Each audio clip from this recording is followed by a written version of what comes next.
back here on the John Fourcade Show, and this is our special spotlight segment where we take a look at players across America, so to speak, and to be honest with you, we're looking at the linebacker, running back position. We're going to go with running backs this week, and right off the bat, the top running back in this draft class, and when you get him on the hoof, there ain't no question about it. Leonard Fournette, last year with a bum ankle, still 843 yards rushing, 8 touchdowns. John still holds the single season rushing record at LSU, which he did as a sophomore. When he's healthy, ain't nobody in his category. Top 5, he's the best. My hat goes off. You a doggone right about that. Dalvin Cook, who's a notch below, a 5'11", 215-pound running back. Last year rushed for over 1,700 yards. Really good receiver coming out of the backfield, scored 20 touchdowns, and he broke Warrick Dunn's career rushing record at Florida State. Now, he did it in 3 seasons. Warrick had an extra year because he was a senior at Florida State. I think another really good, what I call frontline back in the National Football League, Dalvin Cook, and a real versatile player. Then Christian McCaffrey, all of, I guess, 200 pounds. Man, that might be stretching it, but again, a guy with great foot speed, quickness, also another terrific receiver coming out of the backfield. Rushed for over 1,600 yards, 16 total touchdowns, led the Pac-12 and ranked 4th nationally in rushing yards last year. And he didn't get off to a fast start. No. He was a guy that really picked it up. And we're looking at here, Leonard Fournette, Dalvin Cook, Christian McCaffrey, all first-round pick running backs. And then Deontay Foreman, a big 6'1", they list him at 249, but I'd like to get on that scale that if he pegged 249, because I think he's a little bit more closer to that 260 range. Last year rushed for over 2,000 yards. Not much as a receiver, still scored 15 touchdowns and was the winner of the Doak Walker Award as the nation's top running back. But man, you talk about a big horse.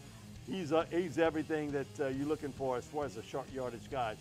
Alvin Kamara, we're going to spotlight him player, but I think one of the most underused running backs in college football a year ago from the University of Tennessee, but we'll talk a lot more about him later on. And then Kareem Hunt from Toledo. Not a lot of people have watched him play, but he's a terrific running back.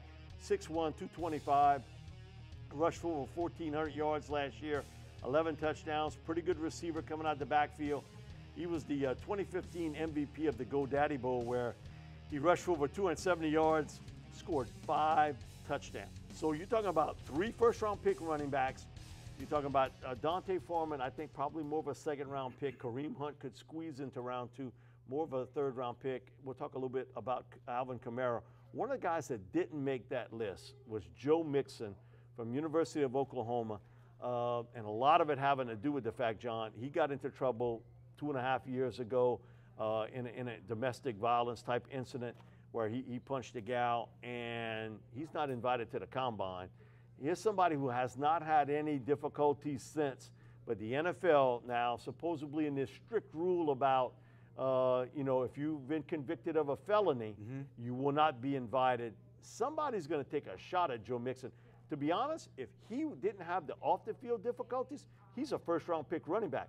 He not only is a good edge runner, he can run between the tackles, also a terrific receiver coming out the backfield, but he's paying for past sins and paying for it pretty good here.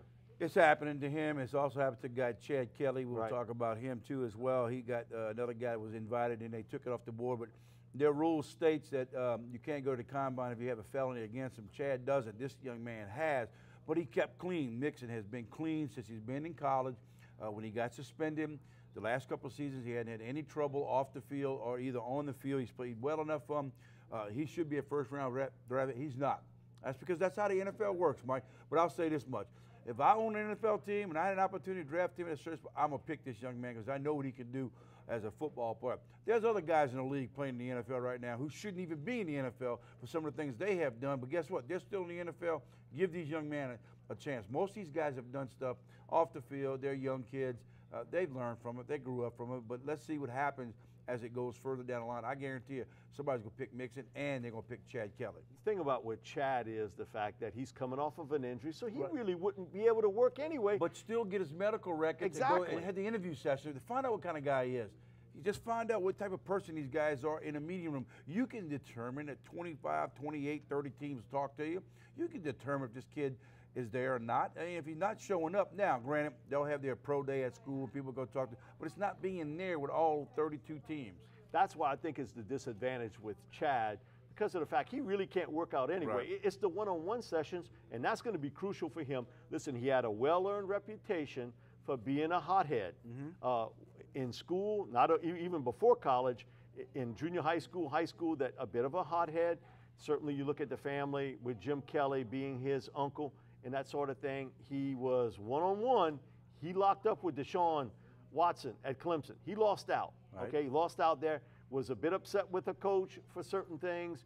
They got into a big argument, was kicked off the team, goes to East Mississippi Community College, does an unbelievable job there. And you haven't heard a word of him in trouble when he was there. And so then he goes to Ole Miss, and he puts Ole Miss back on the football map.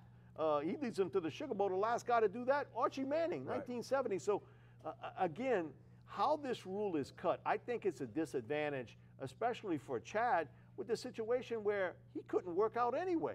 You've got him there for the most important thing. So if I'm a coach, I'm a general manager, I want to know how you tick, so to speak. Well, all right, I got to go out of my way to do that in that spot where I could have had him at the combine and interviewed him. There's nothing wrong with bringing guys. If he got a felony, that's one. This guy has no felony against him. Not just him, but look at all these 330 guys they bringing on board. You're going to tell me not one of them have gotten in trouble?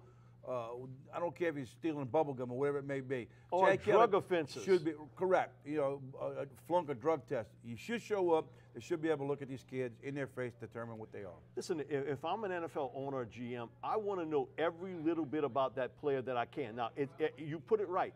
It's a bit of a crapshoot. Right. You really don't know about any of these guys. I've seen a lot of guys clean come out of college, get in all kind of trouble once they got coin in their pocket and they get a bit of an entourage around them that lead them astray. Johnny Manziel, that's all I'm going to say. But you look at a guy like Tyrann Mathieu, who had all kind of troubles at LSU, cleaned up his act, and he's done a terrific job with the Arizona Cardinals.